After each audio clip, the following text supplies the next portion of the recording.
A rancher's daughter was captured by the Apache, but one Apache warrior defied his tribe to save her. The morning light spilled slow across the plains, washing the world in the hushed gold of promise and memory. The grass moved like breath, like whispers from the bones of the earth. Every now and then, a hawk would cry out above the cottonwoods and disappear into the colorless blue. It was the kind of dawn that asked for silence, and Rachel Hart understood silence better than most. She moved through it like a ghost through a familiar room, light-footed, deliberate, tending to the horses before her father woke. Clover, her mare, nuzzled her shoulder as she tightened the saddle strap. She murmured something soft, half a lullaby, half a prayer, the words spilling from her lips without thought. Her hands were calloused, strong, but they moved with a grace that belied their labor. She was just 19, though her eyes held more winters than years. Not the kind that weighed you down, but the kind that shaped you, quiet trials, unseen by most. Rachel didn't talk much. She had a voice that people forgot until they needed something from it. An answer, a yes, a meal. But when she did speak, her words always felt like they meant something. Even her silences had weight. Folks in the town called her proud, strange, too much like her mother. Thomas Hart, her father, called her useful. A good hand. Said it like a compliment, but never quite warm. Their ranch lay along the southern stretch of the Arizona Territory, where land met heat and heat met hardship. It wasn't much, just acres of brittle grass, some cattle, and a sagging wooden house with a porch that leaned to one side like it was tired. Thomas had built the place with his own hands, and Rachel had spent her childhood filling the cracks, with effort, with presence, with love she never expected to be returned. After her mother died from fever 5 winters past, Thomas had folded in on himself like a man reading the last page of a long book. He did not speak of grief. He worked. He drank a little. He scolded. And he let Rachel do more and more of the living. Most girls her age, in town at least, were already courting or married. They wore ribboned hats and practiced the art of being seen. Rachel wore her dead mother's boots, carried a rifle when riding fence, and preferred the company of old trees to idle talk. That didn't sit right with many, especially not with Elias Mayfield. Elias had been sniffing around the Hart Ranch for months. He was all swagger and boots polished too clean for dirt roads. Son of the banker, full of plans and praises for himself. He fancied Rachel as something to tame, called her girl like it was a game, like he was playing at possession. He'd ride up, flash a toothy grin, and speak loud enough for Thomas to hear. Ain't no shame in settin' aside the rifle, Rachel. You ought to be thinkin' of weddin', not branding irons. She never answered him. Not out of shyness. Out of disinterest. Her silence itched at him. Men like Elias didn't like being invisible. One evening, just as the sun dipped low and turned the dust to embers, he cornered her by the barn, a bottle in his hand and swagger in his step. You could have it easy, he said, leaning too close. No more breakin' your back out here. I could take care of you. Rachel met his gaze and held it, her voice soft but flat. I don't need taking care of. He chuckled, but the sound held no humor. You don't know what you need. She left him standing in the dust, the bottle still dangling from his fingers. Later that night, Thomas looked up from his drink as she came in from the dark. You should give Elias a chance. He's got means. You can't work the land forever. Rachel took off her hat, wiped the sweat from her brow, and said nothing. She walked to the back room, shut the door gently, and let the silence do the rest. What Thomas didn't understand, what no one understood, was that Rachel didn't want saving. She didn't want to be looked at like property, traded for comfort or name. She wanted space. She wanted truth. She wanted to live a life that was hers, even if it was hard, even if it was lonely. That night, she lay awake listening to the wind push against the shutters. Something in it sounded different. Sharper. Like teeth on bone. The next day broke too still. The birds didn't sing. The dogs didn't bark. Just the low moan of wind and the stretch of shadow. It happened fast. They came not like thunder, but like smoke, barely seen until they were everywhere. Apache riders, painted in dust and firelight, moved through the ranch with the quiet precision of men who knew the land better than they knew their own breath. Rachel had just stepped out to fetch water when the first arrow hit the porch post. Then came the shout, not English but sharp, like the cry of a hawk striking down. She turned just in time to see a rider bearing down on her, eyes dark, face unreadable. She ran. She didn't scream. Rachel Hart was not one to waste breath on panic. She darted between the corral and the shed, her boots kicking up dust. Clover neighed in panic behind the fence. A hand grabbed her, rough, calloused, and for a moment she thought it was her father. But the grip was too strong, the arm too bare. She struggled, kicked, bit. Then darkness wrapped around her as something cloth and damp pressed to her face.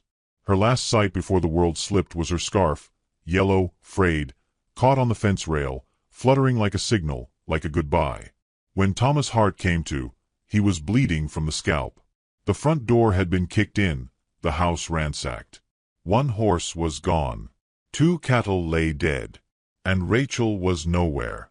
By the time the sheriff rode out with a search party, the trail was cold. The tracks vanished into the red rock hills like water into sand. Some said she was dead.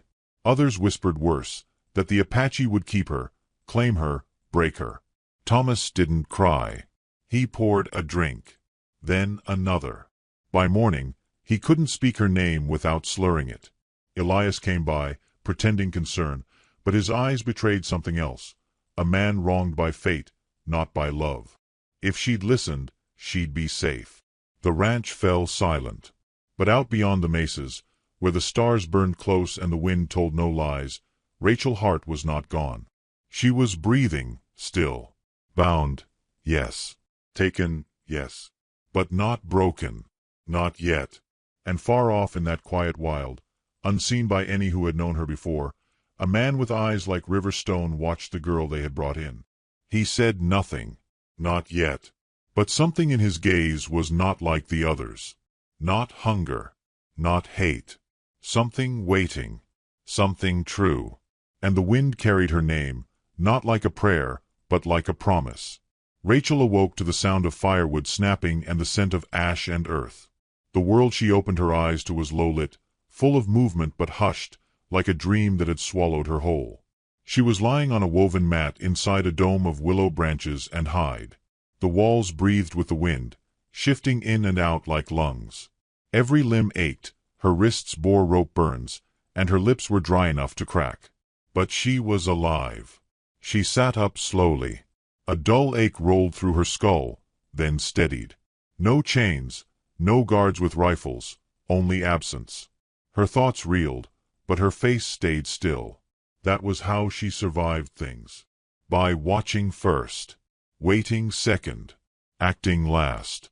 Outside, the sun slanted down through thin pines and dust, casting long shadows that moved like memories across the camp. There were voices, children laughing, a dog barking, the low song of a woman grinding corn. Life was happening here. Real, ordinary life. It unsettled her more than war cries would have. She stood, though her knees trembled, and moved toward the flap. No one stopped her. A few turned their heads, mostly women, eyes unreadable. Some curious, some closed. A boy no older than 10 tossed a bone to the dog and pointed. "Nadlihi," he whispered. She didn't know the word, but the way he said it wasn't cruel. Just different. The first to meet her gaze without looking away was an old woman sitting near the fire. Her hair was silver, braided with dried sage, her skin like folded paper, lined by sun and sorrow. She looked straight into Rachel's eyes and motioned her over with a nod. Rachel obeyed. The old woman handed her a bowl of something warm, a porridge of ground acorns and dried berries. No words. Just presence. The kind of presence that didn't need translation. Rachel ate, slowly. Her stomach rebelled at first, then surrendered. She hadn't known hunger until that moment, the kind that swells behind ribs like grief. The old woman spoke only once, tapping her own chest with a gnarled finger. "Gray eye." Then she tapped Rachel's. Rachel hesitated, then said, "Rachel." Her voice was hoarse. A breath wrapped in dust. Gray Eye nodded, satisfied. The moment was sealed. Not friendship. Not yet. But something rooted. The man who had taken her, the one who'd pulled her from the ranch, bound her, disappeared, was nowhere in sight. She didn't know his face well enough to remember it clearly, only a feeling. Calloused hands, quiet movement, a shadow that didn't lean toward violence but didn't turn from it either. She spent that first day walking the edge of the camp, memorizing its borders. No fences. Just space. But she could feel the boundary in the way eyes followed her. The message was quiet but clear. You're watched, but not hunted. A group of young warriors sat around a fire near the center, sharpening blades, speaking in low tones. One of them looked at her with open disdain. He was lean, long-haired, his chest bare despite the chill. He spit in the dirt when she passed.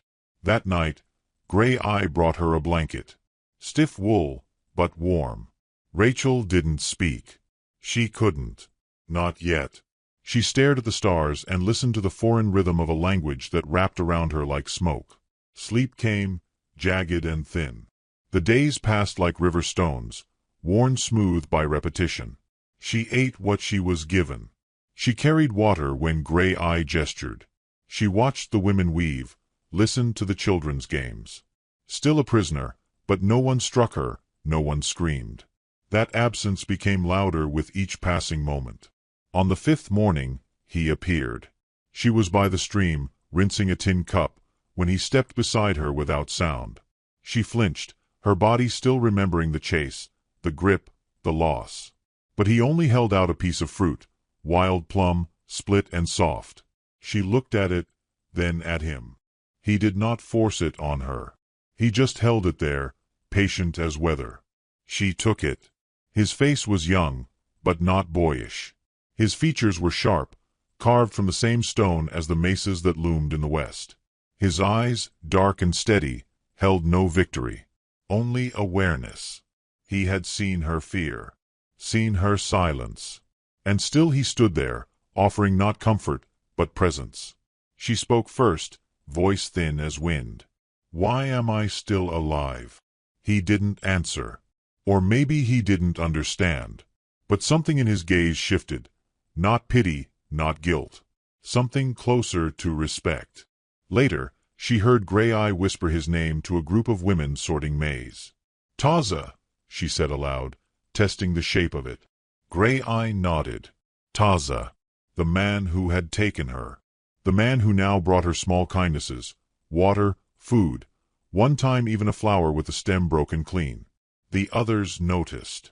One of the warriors, the one who had spat, began to scowl more openly. He watched Taza with a look full of something raw and sharp. Jealousy, perhaps, or history. She learned, slowly, the edges of their world. They were not monsters. They were not myths. They sang at dusk. They wept for their dead. They carved toys for children. And every night they burned cedar, sending prayers into the dark. But still, she was not one of them. She was always watched. Always outside the circle. And she understood that the mercy she'd been given had cost something. Not just to her, but to him. One morning, as she helped Gray Eye sort roots, Taza approached and knelt beside her. He tapped his chest. "Taza." "I know," she said. He smiled, not with teeth, but with eyes. It softened him, made him less stone, more story. He pointed at the root. "Satisai," he said. She repeated it, fumbled the sound. He laughed quietly, then said it again, slower.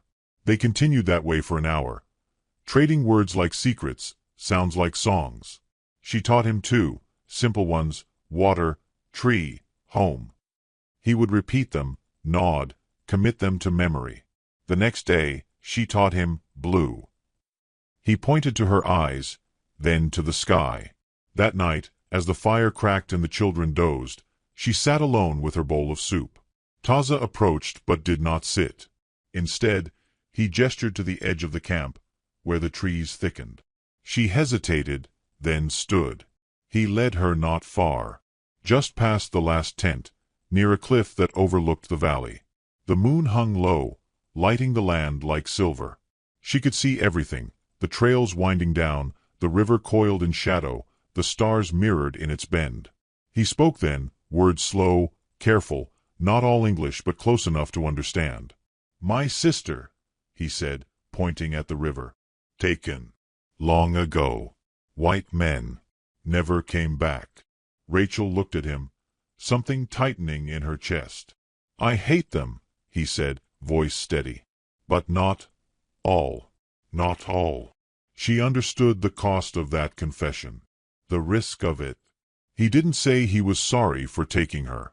He didn't ask forgiveness. But the truth stood between them like a bridge. And she, who had been nothing but stolen, felt something returned. They stood in silence until the cold crept in. The days turned again.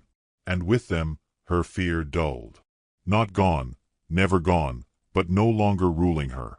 One afternoon, she was grinding corn beside Gray Eye when Lone Fox, the angry one, stopped and pointed at her. "She is still here," he said in English, thick with disdain. "Still breathing. Still white."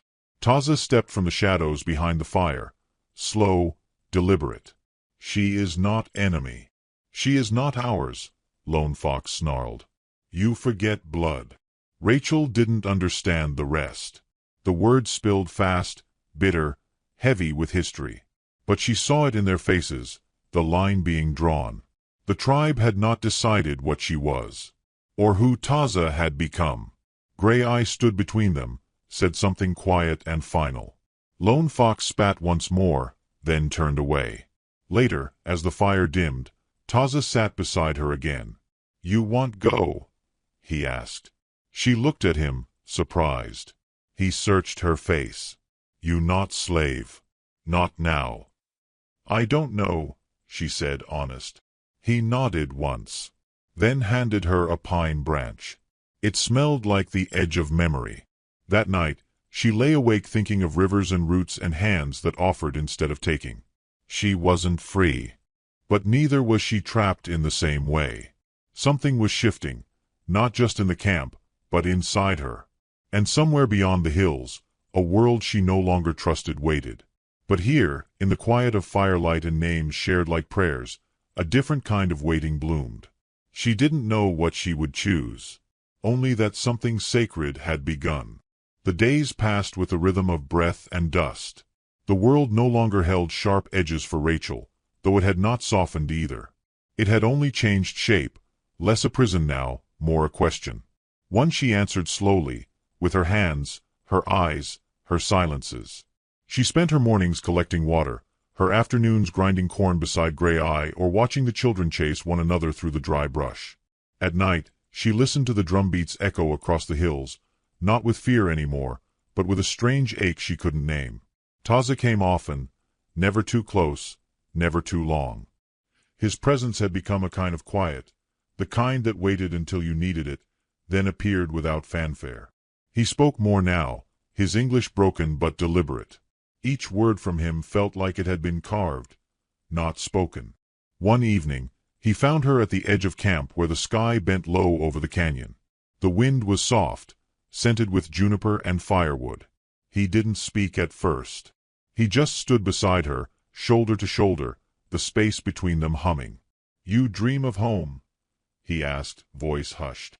Rachel didn't answer immediately. Her fingers played with the edge of her shawl, a thread unraveling between thumb and forefinger. "I dream of quiet," she said. "Of water running through cottonwood roots. Of my mother's hands." Taza tilted his head, considering. "You carry her in you. I'm not sure she'd recognize me now." He looked toward the stars, then back at her. "She would. You do not break." They sat for a while, saying nothing, the fire from the camp flickering in their periphery. He handed her something from his satchel, a small carved figure, smooth and pale, shaped like a horse mid-gallop. She traced the grooves with the tip of her finger. "For you," he said. "Clover. You said the name." She blinked, stunned that he'd remembered. She held the figure tighter, heart rising like wind off canyon walls. "I didn't think you were listening." He turned his face toward her. "I listen always." The fire between them did not burn hot. It smoldered. It breathed. It was not about longing, not yet. It was something older, deeper, recognition. Not of flesh, but of soul. Gray Eye saw it first. The way Rachel's gaze lingered, the way Taza's voice lowered when he spoke to her. She said nothing, but one morning handed Rachel a braid of sweetgrass and nodded toward the river. "Give to him," she said. "He walks with ghosts. Maybe now he walks with light." Rachel took it, unsure. The sweetness of it filled the air between her fingers.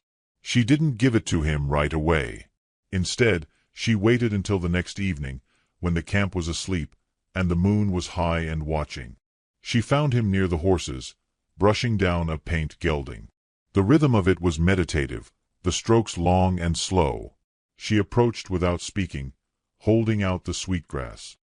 He looked at it, then at her, brows drawn in quiet surprise. "It's for healing," she said. "Or for memory. Maybe both." Taza took it gently, as though afraid the strands might vanish in his hands. "My sister," he said after a pause. She had one. Before they came. She waited. Gave him room to speak or not. "They burned our home. Took her. She was 12. I was 14. No one came for her. No one." His voice did not tremble, but the weight of it shifted the air. "I looked for her," he continued. 2 seasons. Found nothing. Just the name she scratched into a tree." Rachel's chest tightened. She thought of her own name, shouted into wind, written in dust. She took a step closer, then another, until they stood only an arm's length apart. "You're not the only one who lost someone," she said. "But you didn't become what they expected." He looked at her then, something unspoken flickering in the space between them. "No," he said. "I became something they do not understand." "And what am I to them?" she asked softly. "To you." He took a long breath. "Not enemy. Not stranger." "Then what?" He didn't answer. Instead, he reached out and brushed a strand of hair from her face, not with hunger, not with ownership, but with reverence. Like touching a wildflower that somehow bloomed in winter. That night, she didn't sleep easily. Her body lay still beneath the blanket, but her mind moved like a river swollen with rain. There was a warmth growing in her, not desire, not yet love, but something like trust, something like safety. She had not felt that in a long time. But not all eyes in the camp were blind to what passed between them. Lone Fox grew colder. His words sharpened. His movements near her took on a roughness, a challenge. One morning, as Rachel drew water from the stream, he approached. "You think you are one of us?" he hissed. "He forgets blood. You make him forget." She stared at him, unflinching. "I don't want to be one of you," she said. "I just want to be treated like a person." His lip curled. "You are white. That is all they will remember." Later, she told Taza what had been said. He listened without interruption, eyes closed, like the words were a storm he had already walked through. "Lone Fox lost his brother," he said. "Soldiers shot him when he came to trade. He cannot forget. Do you?" Taza shook his head. "I remember. But I choose what I become from it." The next few days were quiet but tense. The air between her and Taza remained unchanged, but around them, the camp shifted. Fewer smiles. Less warmth. Even Gray Eye began to watch with something like worry. One afternoon, Taza gave Rachel a knife. "For you," he said, "to choose your path." She took it, not as a threat, but as a gesture. He was not keeping her. He was not holding her. He was, in some quiet way, setting her free. She could go. She could stay. The choice was becoming hers. That night, a storm gathered on the horizon, distant thunder rolling like drums in the belly of the earth. The fire in the camp danced wilder, and the smoke curled higher, as if sensing the change to come. Rachel sat by the flames, carving a piece of wood with the knife. Her hands moved slow, but her heart moved fast. She was making something, she didn't know what yet, but it was hers. She felt it in the shaping, the smoothing, the silence. Taza sat across from her, watching, waiting. She looked up, held his gaze. "Tell me something true," she said. He thought for a long time. "When I first saw you," he said, "I thought you would break." She smiled, the first real smile in weeks. "And now," he said, "I see a fire." The storm broke just after midnight. Rain swept the camp clean, and the wind howled like an old name called back to life. Most huddled inside their shelters, but Rachel stepped into the downpour, arms wide, face lifted. Taza found her standing in the open, soaked through, laughing, not loud, but free. He didn't stop her, just watched. And in that moment, she was not captive, not outcast, not girl nor woman, not white nor wild. She was just real, alive. And though no words passed between them then, a promise did. Not of forever, not even of love, but of seeing, and being seen. And that was enough. For now. The days that followed were thinner somehow, like threads pulled too tight on a loom. Even the wind felt different, sharp, whispering warnings Rachel couldn't quite make sense of. The calm that had grown in the camp, the delicate space between herself and Taza, was no longer untouched. Something had shifted. And shift, she knew, often came before fall. She noticed it first in the eyes. The way conversations stopped when she walked past. The way the children who once giggled nearby now stood silent, watching their elders. Lone Fox no longer hid his disdain. He wore it openly, like a blade at his belt, daring anyone to question the weight of his hate. His grief had turned inward and then outward, and now it had found a shape.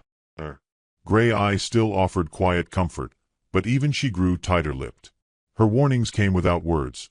A bowl left full at dawn, a hand placed gently on Rachel's shoulder after dark, a look that lingered too long. There were things not being said. And silence, Rachel had learned, was its own kind of storm. Taza remained steady, though shadows had gathered at his edges. He spoke little during the day, disappearing into the hills with the other men, returning after sunset, dust clinging to his clothes, weariness behind his eyes. But he still sought her in the quiet hours, after the others had turned in, when the stars were the only witnesses. He'd sit near her and listen as she spoke of home, of old songs, of her mother's habit of humming while darning clothes. His presence soothed her, but even then, something in him was bracing, like a tree expecting lightning. One night, she found him sharpening his knife by firelight, the motion slow, methodical. "They don't trust me," she said, her voice barely louder than the crackle of the flames. Taza paused. "They do not understand why you are still here." "And do you?" His gaze lifted to hers. "Yes." She let the silence breathe between them, then broke it. "Then tell me." "You are strong," he said. "You listen. You learn. You do not hate. That's not enough for them." "No," he said quietly. "It's enough for me." He stood then, walked to the edge of the camp, where the darkness pressed close. She watched him disappear into it, and for the first time since her capture, fear returned, not of violence, but of loss, of change, of being left behind. It was Gray Eye who spoke the words Rachel had been dreading. They sat beneath the overhang of a sandstone ridge, preparing bundles of dried herbs. The old woman did not meet her gaze as she said, "He is being watched. Closely." Rachel tied a knot too tight, fumbling. "By whom?" "By all." There was no comfort in her voice, only knowing. "Taza is not like the others," Gray Eye continued. "He carries pain differently. He loves differently." Rachel stiffened, heart stuttering. "I didn't say he." "You don't have to." She wanted to argue, to explain that this thing between them was still blooming, still fragile, not ready for names. But there was no need. The old woman had seen it long before Rachel had dared admit it to herself. Later that same day, as dusk poured its copper light across the valley, a group returned from the eastern ridge. They were not alone. Two men, white men, bound and bloodied, dragged behind horses. Spies, someone said. Scouts, others claimed. One of them wore a familiar coat, its collar frayed and stained. Rachel felt the breath leave her chest. Elias Mayfield. He was bruised but unbroken, his face twisted in its usual self-certainty despite the ropes. "Well now," he muttered when he saw her. "Didn't think you'd take to feathers so easy." The warriors bristled. Rachel said nothing. Her jaw clenched. "They send more?" Taza asked one of the men who'd brought them in. "Probably," the reply came. "Not far behind." That night, the council gathered. The fire in the center burned high, tall enough to paint every face with shadow and doubt. Rachel wasn't invited, but she listened from the edge, her ears straining through the thickness of a language she was still learning. Taza spoke only once. His voice did not rise. But Lone Fox rose after him, his fury thinly veiled. "They come with guns," he said, "and he brings them a woman with white skin and soft eyes." There were murmurs. Gray Eye said something sharp. Silence followed. No decisions were made, but the camp did not sleep. Rachel found Taza near the horses again, tying knots with shaking hands. "They think I led them here," she said. "No," he answered. "They think I did." She stepped closer. "Then let's leave. Before they turn." His hands stilled. "I cannot run from my people. They'll kill you. I would rather die standing than live hiding." Rachel's throat tightened. Her heart pounded with the wild clarity of fear. She reached out, took his hand. It was the first time she had touched him without invitation, without hesitation. His fingers curled around hers slowly, like something learning to trust. "Then let me stand with you," she said. "No," he whispered. "You must go." "I won't." He looked at her then, eyes wet with something too ancient for words. He touched her face, gently, reverently. "If I don't return tomorrow," he said, "go north. Follow the river." She shook her head. "Taza." But he was already gone, swallowed by the dark. Morning broke hard and red. Taza stood before the council at sunrise, his posture straight, his expression unreadable. Rachel stood behind the circle, near Gray Eye, her heart in her throat. "I will take her to the ridge," he said. "She will not return. The soldiers will find no one here." Lone Fox stepped forward, scoffing. "You think we believe you will give her up now?" "I have no choice," Taza replied. "But she has done nothing. Let her go." There was no agreement, only silence, and the low grumble of approval and doubt blending. Gray Eye stepped forward, placed a bundle of sweetgrass at Taza's feet. "She carries no threat," she said. "Only change." It was not a blessing. It was a warning. By noon, Rachel and Taza rode out, two shadows against a sea of stone and brush. No one followed. Not visibly. They did not speak much. The horses moved with urgency, hooves striking hard earth like war drums. When they reached the ridge, Taza dismounted and helped her down. "Go," he said, nodding northward. She didn't move. "I told them I would leave you here. If they find us both gone, they will come with fire. You can come with me." He shook his head. "My bones are in this land." She swallowed the lump in her throat. Then what was all of it for? He stepped closer, took her hands in his. "To show me it was possible." They stood like that for a long time, pressed close, the wind threading around them like a song. Then, in a breath, he kissed her, not with heat, not with hunger, but with the full weight of goodbye. When he pulled away, she let him. He turned and began the slow walk back toward the camp, never once looking back. Rachel watched until he vanished behind the rocks. She stood there, arms hanging by her sides, the wind biting her cheeks, her heart breaking clean and quiet. Then she turned north. Each step away from him felt like tearing a page from her own story. But she walked. Because he had asked her to. Because courage sometimes meant leaving, not staying. because the fire they had lit between them needed to be protected from the wind. And somewhere behind her, where the smoke would soon rise, a choice had been made. Not one of love denied, but of love defended. The circle was broken, and something new had begun. The wind came first, curling down from the canyon ridges like a warning.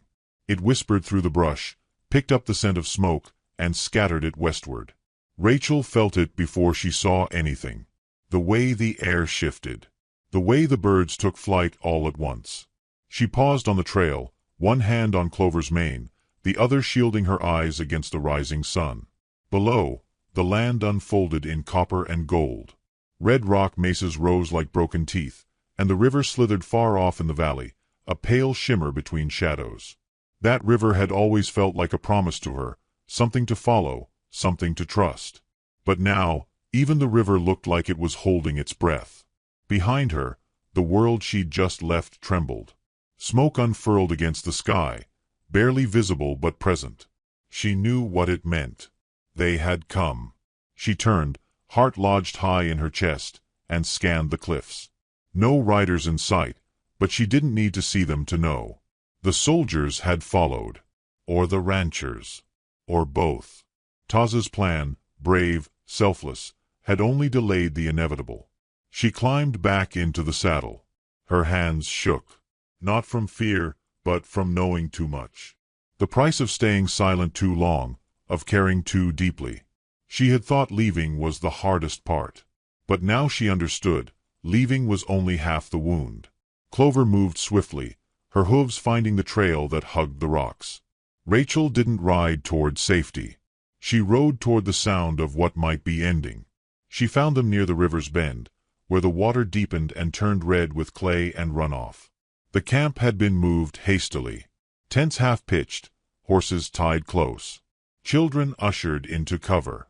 Men gathered in tense knots. The air was thick with waiting. Taza stood in the center, speaking to two elders.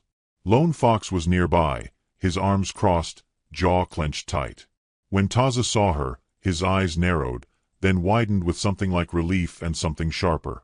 "You should not have come back," he said when she dismounted. "I couldn't leave," she replied. "Not like this." He didn't answer, but his hand found her shoulder, held it for a moment, then dropped. "They're close," he said. "Not many, but enough." She scanned the horizon. "They'll come angry." Taza nodded. "They'll come afraid. That's worse." The elders spoke quickly, low and urgent. Some of the younger warriors shouted over them, fists pounding thighs, voices full of heat. Rachel could understand none of it, but she could feel what was about to happen. "They want to stand," Taza said, after a moment. "Defend what's left. And you. I want to protect the children. The old. You." She shook her head. "Don't protect me. Use me." His brow furrowed. "They're here because of me," she said. "Let me speak to them. They won't hear you. Then let me try." There was silence, long and deep. Then Gray Eye stepped forward. She handed Rachel a necklace, a piece of carved bone on a leather cord. It was warm from the old woman's skin. "Wear this," she said. "It means you are not alone." Rachel slipped it over her neck. It felt like armor. They waited in the open field above the river, the place where the water curved and the land sloped gently down. It was where the camp would be most visible. The hope was not ambush, but exposure, proof that they were not hiding, that they were not preparing for war. The riders appeared just after noon. 6 of them. Mounted, armed. Dust trailing behind like smoke from a funeral pyre. At the front rode Elias Mayfield, his face set like a blade, one hand on the butt of his pistol. "Stop right there," he shouted. Taza held up a hand, then stepped aside. Rachel moved forward. She walked slowly, steadily, until she stood halfway between the two sides. The river glinted at her back. The riders before her slowed but didn't dismount. Guns shifted. Fingers twitched. Eyes narrowed. "Rachel." Elias called. "You all right?" "I am," she said. "But you need to leave." He laughed, short and sharp. "Like hell. You've been taken." "I stayed," she said. "They didn't force me. They spared me." "They're savages," one of the men behind him barked. "They'll turn on you. They always do." Rachel took a step closer. "They haven't. But you." She stopped, looked at Elias. Really looked. "You never saw me," she said. "Not once. You wanted to own me. But you never asked what I wanted." His face twisted. "You've lost your mind." "She's a hostage," another man said. "Or worse. Stockholm or whatever they call it." "I'm not a hostage," Rachel said. "I'm a witness." She stepped aside, revealing Taza behind her. He stood tall, unarmed, his posture open. "He could have killed me," she said. "He didn't. He could have kept me. He didn't." Elias looked at her like she was a snake speaking scripture. "You side with them over your own people?" "My people," she said, voice steady, "are the ones who choose truth over fear, who know when to listen. You have a chance now. Turn around. Go home." Behind her, the wind picked up. The river swelled. A hawk circled overhead. Elias reached for his gun. Time fractured. Taza moved. Fast. Fluid. Not for a weapon, but for her. He pushed her aside as the shot rang out. The sound echoed like a scream across the canyon. Rachel fell hard, dust in her mouth, the wind knocked from her lungs. She turned, coughing, searching. Taza staggered. A bloom of red spread across his side. Then chaos. The warriors surged forward, not to attack, but to shield, to drag Taza back, to form a line between the riders and the vulnerable. Gunfire cracked again. Another horseman fell, shot not by an Apache, but by his own, panicked and confused. Horses reared. Men shouted. Rachel scrambled to Taza's side. His face was pale, lips bloodied. But he was breathing. "Stay with me," she whispered. "Please.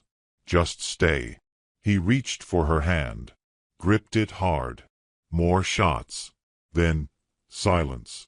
The riders had fled, what was left of them. Fear carried them faster than anger ever had. They hadn't expected restraint.